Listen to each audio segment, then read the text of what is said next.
सतयुग में महिष्मति नामक नगर में इंद्रसेन नामक एक महान राजा राज्य करते थे।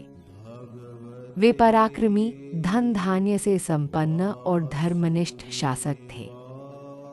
एक दिन जब वे राजसभा में बैठे थे, तभी देवर्षि नारद वहां पहुंचे। राजा ने आदरपूर्वक उनका स्वागत किया। नारद जी ने कहा, राजन, तुम्हारा राज्य सुचारू रूप से चल रहा है, यह देखकर मुझे प्रसन्नता हुई। किंतु तुम्हारे पिता को मैंने यमराज की सभा में बैठे देखा। वे सत्कर्मी और दानवीर थे, परंतु एक जन्म में एकादशी व्रत का उल्लंघन करने के कारण यमलोक में पहुंचे हैं। उन्होंने तुम्हें संदेश भेजा है कि यदि तुम अश्विन मास की कृष्ण पक्ष की इंदिरा एकादशी का व्रत कर उसका पुण्य उन्हें अर्पित कर दोगे तो वे स्वर्गलोक को प्राप्त करेंगे। यह सुनकर राजा इंद्रसेन व्यथित हो उठे और बोले, महाराज, कृपया मुझे इस व्रत की विधि बताइए। तब नारद जी ने विस्तार से व्रत का विधान बताया। दशमी को स्नान कर केवल एक बार भोजन करे और रात्रि में भूमि पर शयन करे। एकादशी को स्नान कर व्रत का संकल्प ले, आज मैं अन्नभोग त्याग कर केवल भगवान विष्णु की पूजा करूंगा।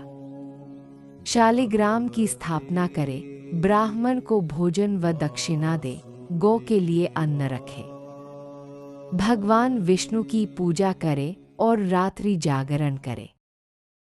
द्वादशी को मौन रहकर ब्राह्मणों व परिजनों के साथ भोजन करे। राजा इंद्रसेन ने विधिपूर्वक यह व्रत किया। परिणाम स्वरूप पुष्पवृष्टि हुई और उनके पिता दिव्य विमान पर सवार होकर स्वर्गलोक चले गए।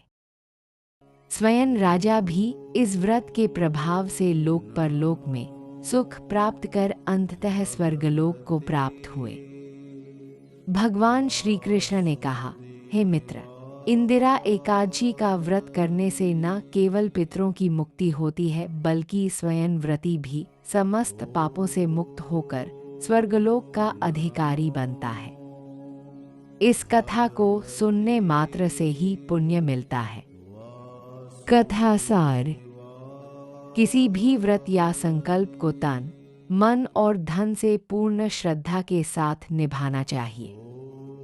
किए गए व्रत को कभी अधूरा या तोड़ा नहीं जाना चाहिए।